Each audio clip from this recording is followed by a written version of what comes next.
Whether you like it or not, the prop firm industry has changed and it is changing, okay?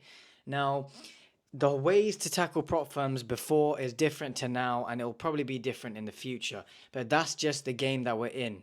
And if you want to make the most out of prop firms, you have to take it a little bit differently. And I'm going to explain in this video for free how I tackle it and how to essentially play the prop firm game, because it becomes a game now if you want to do it with time efficiency, the right ways that you can make money. At the end of the day, what are you here for? You're here to make money. Let's not beat around the bush. We're all here to make money, okay?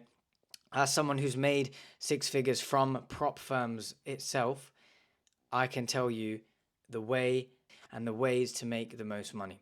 Now, first of all, I do have a whiteboard here, a good old whiteboard like we do like to do sometimes on this channel. So let's get straight into the video and explain to you what I mean. Now, you need to understand that the game now is all about time efficiency, okay? There's no point trying to take things slow now on prop firms and do it slowly and yeah, let me just take my time. No, right? Don't look at your loss when you buy a prop firm of the actual balance. Look at the loss being the amount you paid for the account. If you paid $100 for the account, that's how much you have risked now to pass this. It's not the amount, you didn't lose $2,000, it's not your money. You didn't lose $2,000 in the trade. It's not your money yet until you actually pass the account. And even then, it's still not your money, right? This game is different now. You need to understand that all you're risking is the fee for the account. If you're comfortable to risk that fee on the account, then you can take the challenge. If you've only got $500, I don't recommend buying one account for $500. Buy two or three for less, for $100, $250, or etc., right? That way you can afford to risk higher and get this time efficiency, what I'm trying to explain. Now, time efficiency, I'll tell you what it means and why it's good. Say if you're in a developed country, United Kingdom, say you're in America, you're in UAE, anywhere you are, right, Canada, etc. This amount of money that I'm going to explain to you is the reason why you need time efficiency. Now, if you take things slow, like I even used to say this before on the channel, because prop firms were different back then. They would always pay out, they would always move a certain way, their payout structure was different, their, the conditions were different.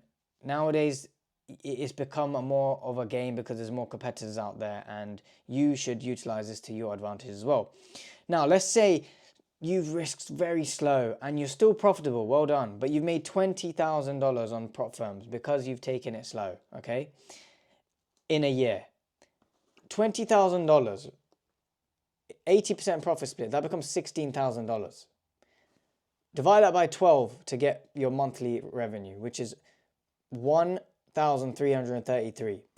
Now you have to minus the expenses that you probably spent on challenges as well. You're making, let's say, $1,000 a month.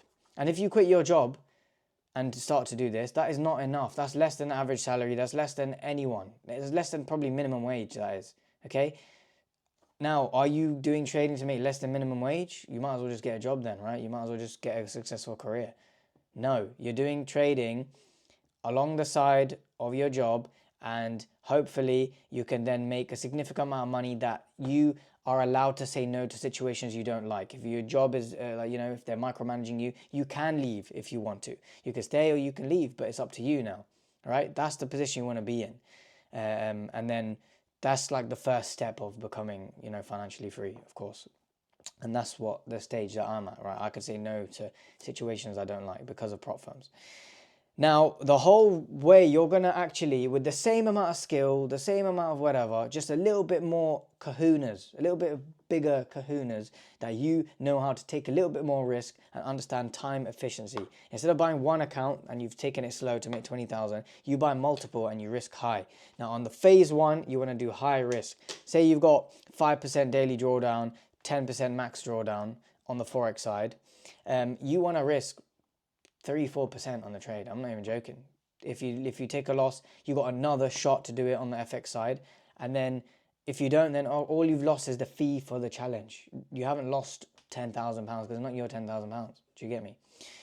Now, phase two, you want to do medium risk, which is, okay, say you got to the phase two now, instead of 4%, you can do maybe 2.5%, right? You still can hit the profit target in one trade, but you got a little bit more shots. You got to let more shots in the gun until you know, blow the account.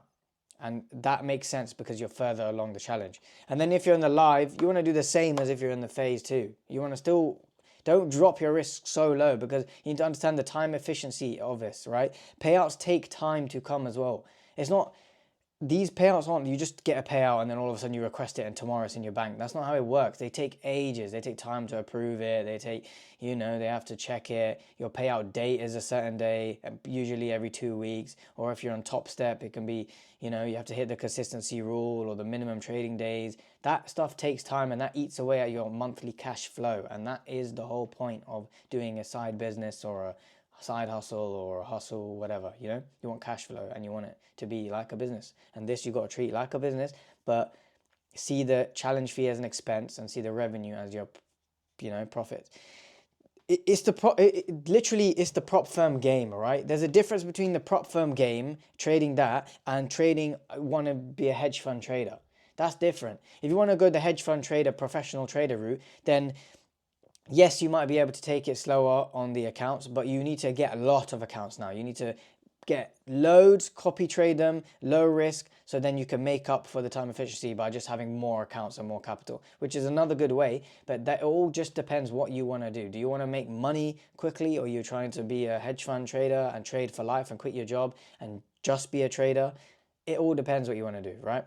And if you actually want to be a hedge fund trader or a trader at a firm, or, you know, a quant's a whole different, a quant you need maths, but you need to have track record and things like that, and they're probably not going to accept prop firm track records anyway, so you need to go personal account as well, right? And you need to take it slow and build track record and have it audited by an auditing firm that's going to confirm that this is official and you're with a regulated broker, etc. That's a whole different route, but today's video is about the prop firm game because that's what a lot of you on my channel like, and a lot of you are in. Now, you can do this with futures or Forex. You can do the same with futures. Futures, I never risk low on the challenges anymore. I just go hard on the challenge because I know this is the amount I'm willing to afford to as expenses on the challenges. And when I pass them, I know I'm profitable. This all comes back to you knowing that you're profitable first, right? But you don't have to be insanely profitable. As long as you're generally profitable, but you've got a good risk tolerance, you can still make money. That's just the leverage that prop firms give you, which is amazing. So you can go on futures, you can do that. Or what I would recommend is having a mix of Forex and a mix of futures and a mix of prop firms, so that if one takes slow or has some issues, then you've got another one. And then if futures, you got that as well. And then, you know, you could just cycle your payouts and really get some cash flow coming in. Now, for Forex firms, you can go for one which is the sponsor of this video, which is a Goat Funded Trader. Shout out to them for sponsoring this video. I'll put up on the screen now their main sort of page, website. As you can see, they've invested a lot into this. They have an even built-in trading journal on there, and they also have MT5. So that can definitely be one of your prop firms that you have in your rotation. I know it's in my rotation. I have 100K funding with them right now. So you can have prop firm 1, prop firm 2, and prop firm 3, right? And then these prop firms, you cycle it. So say you're on prop firm X, which is an FX1. You get a payout. You now hold off on that account. Don't blow the account. Just secure that payout. Now go and trade your Goat Funded Trader Forex firm, right? So say if you got that. Then wait for that payout. Now you can go, while you're waiting for both of those, to the future side and start trading your Top Step accounts. And then if you got Top Step payout, then you cycle it again. Hopefully by the time you've hit the Top Step one with the minimum trading days, it's time for this account to be traded again. And that, I'm telling you, I know loads of your favorite top prop firm traders. I'm friends with a lot of them. That's literally how everyone is doing it, right? Everyone who you see is making crazy payouts, they're doing it like this. Okay, so I hope you guys enjoyed this video and you got some value for free. If you did, then drop a like, comment. It does help the channel. It helps me, you know, continue to provide value on all sorts of things, whether it's trading, investing, personal finance, self-development. I try to give it all, and I try to provide actual value on this channel. So I hope you guys enjoyed. Subscribe, like, comment. I'll catch you guys in the next video. Peace.